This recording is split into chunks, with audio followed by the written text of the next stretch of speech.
Hi there, welcome back. So I'm here today to talk about a couple of things really quickly, and I'm going to tune in during this video just to get some questions answered that I've been wondering about and that maybe some of you have been wondering about also. So the first thing, will they or won't they? All right, so a lot of us who are intuitives have already known things have been quite off since, and I'm going to be careful with my words because I don't know how YouTube is with tagging and flagging and taking down videos, and I'm just getting started, so I definitely don't need any of that to be happening over here. But a lot of intuitives like myself have really been feeling like things are off and have been off since November 5th, right? Like, we went the wrong way. Somebody's got to do something. We know for sure, things are not on the up and up. And as somebody calls them on one of the channels that I watch, that the emperor who has no clothes on, the orange emperor, did not win things fairly. So, and I said I wasn't going to talk too much about this on my channel, but I do want to address it. So because that question of will they or won't they, like, will the government step in and do something, or won't they? Are we just going to have to ride this out kind of thing?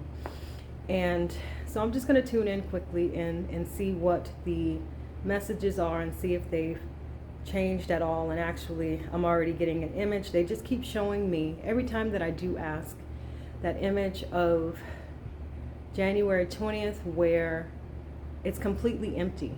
The seats are there, ready for the inauguration, and nobody's in them. I can even hear the wind blowing in my ear, like it's deserted, as if it has been postponed. So I guess we'll see how it goes. But let me see if there's anything else with that.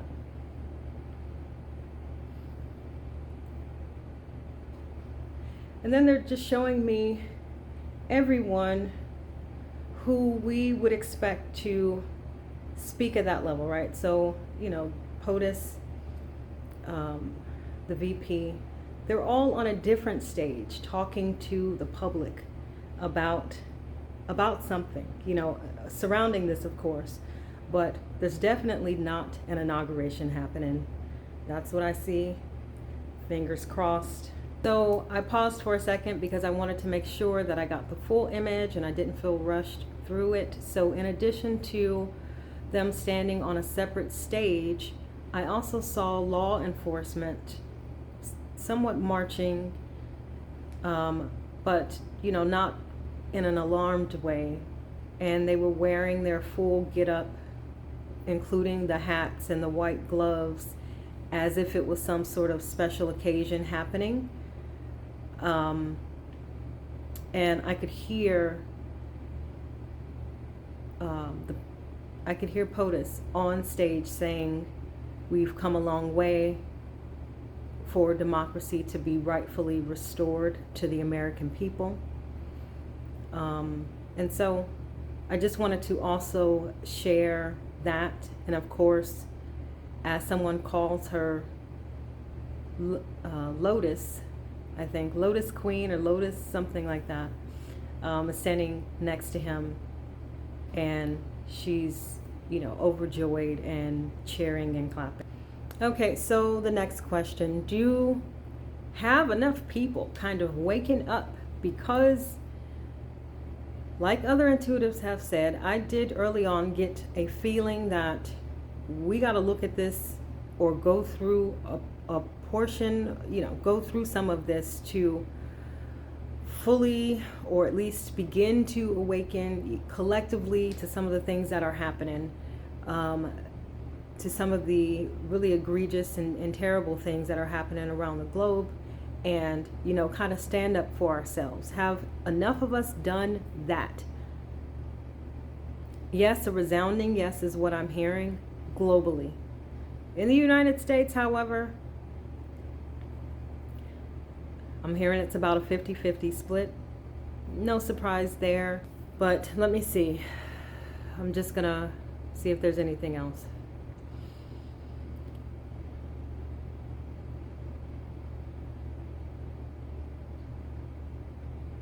There's been kind of like a reshuffling they're showing me. Some people who thought this, they now think this. Some people who were on one side kind of flipped over to another side. And it's all along the same question of, yeah, okay, and now they're showing me the yin and yang. It's all along the same question of, in a simplified version, good versus bad, right? Light versus the dark kind of thing. And so that yin and yang, we know, it represents an interconnectedness. So those two parts are split, but then there's a small part, that circle in each one, that represents that interconnectedness. And so I'm feeling like, it's not all or nothing really. It's like, yeah, we might have felt this way about one thing and now we feel the opposite about it. We might have felt, we were for something very strongly, and now since things have changed, or we've seen certain things, now we're against it very strongly. But it's no one person on all, no one person all the way on one side or the other. However, those distinctions, and I'm doing my best here to explain it, those distinctions, like we're made up of them. And we're very clear about where we stand on those. And it's quite a unique time because no one has had to really confront and question collectively the way that we have had to do in this last month and a half, the same things publicly. And so that's where that yin and yang kind of comes into place, or comes into play again, because that distinction is just being made far more clearer in our minds and in the things that we believe in.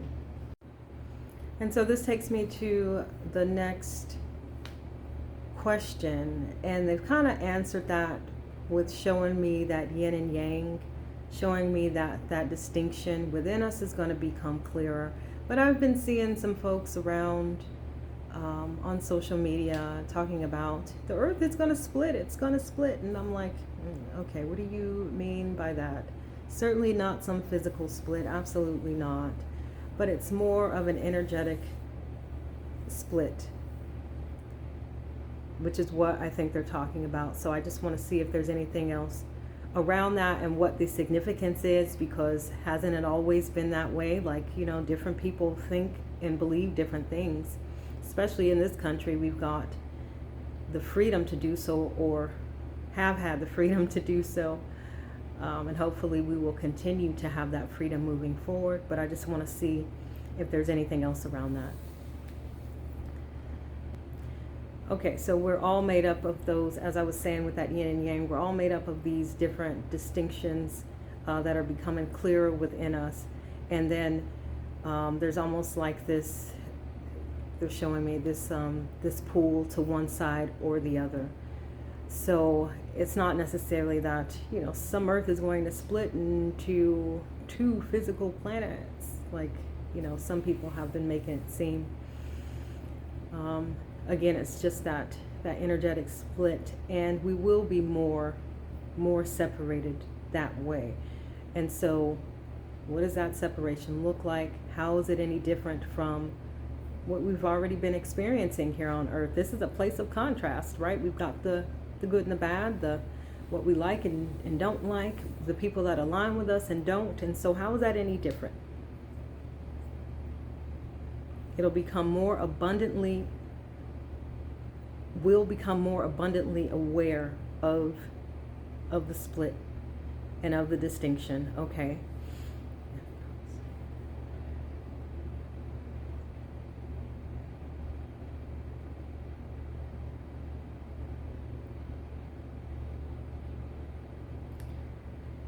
Okay, so the mix will be harder to find in places. You know how we've kind of got, yeah, okay, I can understand that. You know how we've kind of got it's all mixed up, right? Everywhere, social media, anywhere in life, you go somewhere and there's a mix of people, but it's almost feeling like because of um, the energetic separation that will happen among us, then we'll be grouped in with more people who resonate with what we believe and think, more so than, you know, there being this great mix that has been up until now. I'm just asking, is there another way to explain that? Because my human self still wants to say that it's still, you know, quite similar to what we've already been experiencing. We can pick and choose. We can go here, we can go there. All right, so I took a quick break just to make sure that I wasn't missing any of the images that I was being shown. And one thing that I did see is that, well, to keep things in simplistic terms, you know, more light, there will be room for more light to grow. And with that, then more of the darkness has to go. So it's like this, they're showing me an image of like the darkness literally sloughing off of the planet and, you know, being exposed in the atmosphere there. And so that's promising. Oh, it's going to raise the vibration of the planet. It's going to restore balance. They're showing me north, south, east, and west. And then this image of like the planet right now kind of volatilely vibrating, you know, like it's under pressure. That's how it feels like. And then it moves into a more hum of a vibration until it's, you know, kind of balanced out. So that's interesting. Okay, so what can we do with this information? We just wait on it to happen? No, I'm sure there's things that we can do. So let me see.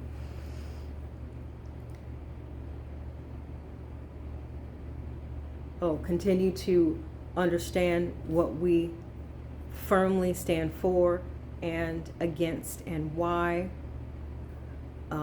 Educate ourselves on what is happening globally, because things are all connected. That is one of the things I will say that is the most dangerous, and this is just me talking here, the most dangerous about Americans and the rights and the comforts that we have. We tend to not pay attention to what's going on sometimes in other countries. And that's one of the things that really has to change, because we feel like we're so safe here.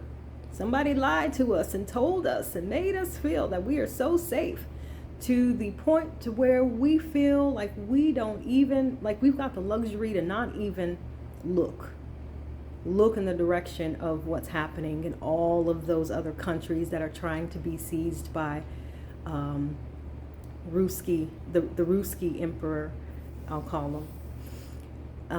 And what that fight is really about, and how it connects back in over here to us in the United States, because it all does.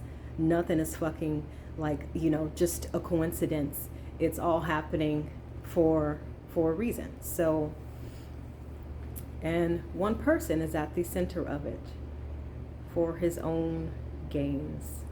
So that's one of the other things we gotta, you know, in addition to understanding where we stand on these things, you know, firmly, for, against, and why, then we need to also open our eyes to what's happening around us globally. Okay, and so what else? Let's see. Oh, always comes back to love one another. You know, sometimes I ask my counsel, right, my guides, and I ask them, why do you have me saying such flowery language? Sometimes it's like so fluey, you know. And they just tell me that's your heart. That's your heart. So that is my heart speaking when you hear that kind of stuff. Love each other. Be friends. Invite one another in. Engage in thoughtful, courteous discussion. Let each other sing and be harmonious in each other's presence. Okay. So that's my heart, y'all. I can't do nothing about it. All right, let's see. Anything else?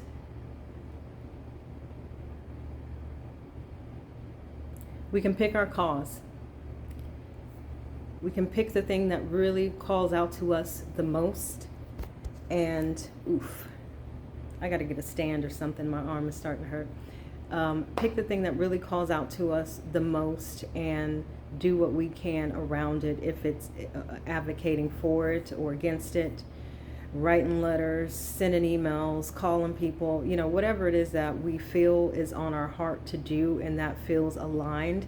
If it is rest and, just taking a step back, then by all means do that, because then it's about your own self-care, and maybe that's the thing that is on your heart and that wants your focus the most. Then maybe it's kind of like you putting on your oxygen mask first before you go and help someone put theirs on, right? We've got to be shored up the best we can be in order to offer anything to anyone, because through that rest is when your personal sort of elevation and evolving is going to take place. There's tons of information flying at people right now, and they've got to have time to process it. They've got to have time to understand what these dreams are that they're having, time to understand what visions what visions they're seeing, what they're hearing, how to discern it, how to understand it, how to embody it. And so by all means, if rest is calling your name, then do not ignore that.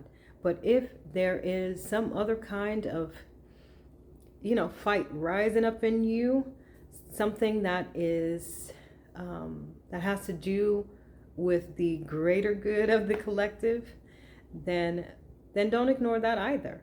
Regardless of what your group is doing or saying or has kind of agreed upon together.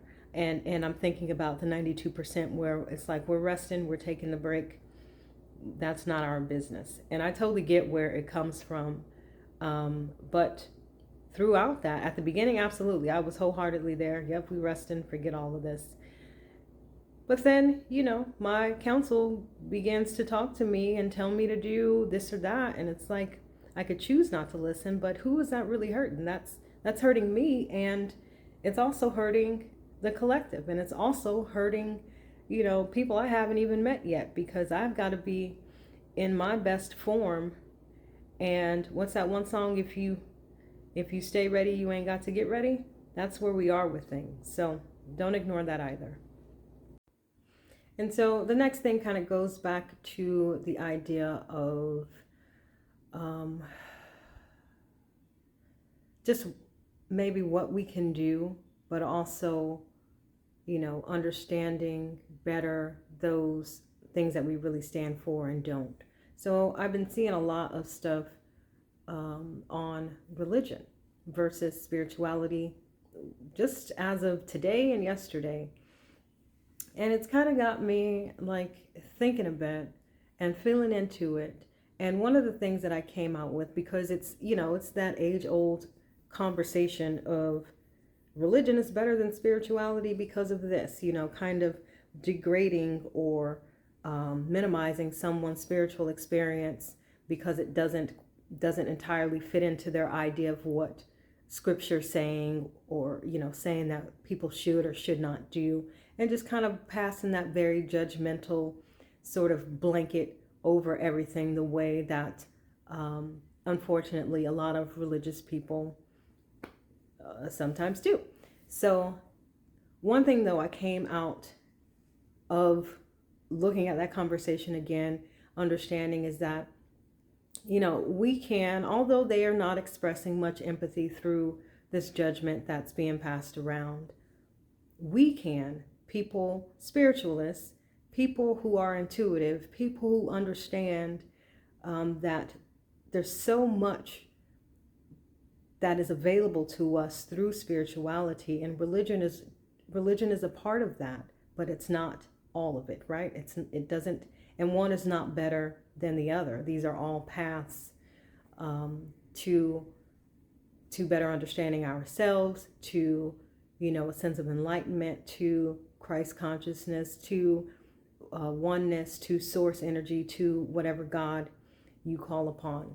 And so people who have that understanding, although the religious fanatics or those deep in religion do not really express a lot of the empathy that we wish they would, we can express empathy when we come across them, because maybe since this is coming so much into our view right now, maybe it's about them kind of understanding or reassessing those distinctions that they have set up for themselves in their psyche. Maybe right now they are calling into question what they really and truly believe about religion or about spirituality, so they can make a decision, make an informed decision about it for themselves.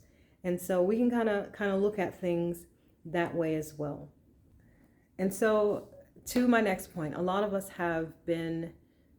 this ain't our first rodeo, right, with some kind of spiritual awakening. In fact, it's a reawakening for us. And some days we're a little tired. Some days we're a little more jaded than we would be otherwise, or were that first go round, where everything felt shiny and new and euphoric and possible. We've kind of had some disappointments in between then and now. And so I really want to, and myself included, I'm speaking right now from experience. This is not new to me. This idea of awakening and, using your gifts to help people and that kind of thing. But I do want to remind people who are kind of in a similar boat as I am,